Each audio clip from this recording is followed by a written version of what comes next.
500 times a second, it keeps its rear end just cool enough to prevent it being cooked. All kinds of insects have developed chemical weapons. A pair of devil riders stick insects. They fire bitter-tasting oils, terpenes.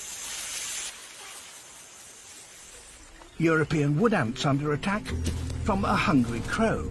They fire the sort of acid that gives nettles their sting. So this is like one of us falling into a nettle patch.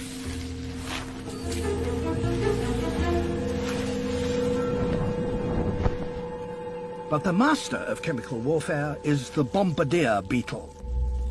It can create a chemical reaction within its body so violent that boiling caustic liquid explodes out of its abdomen.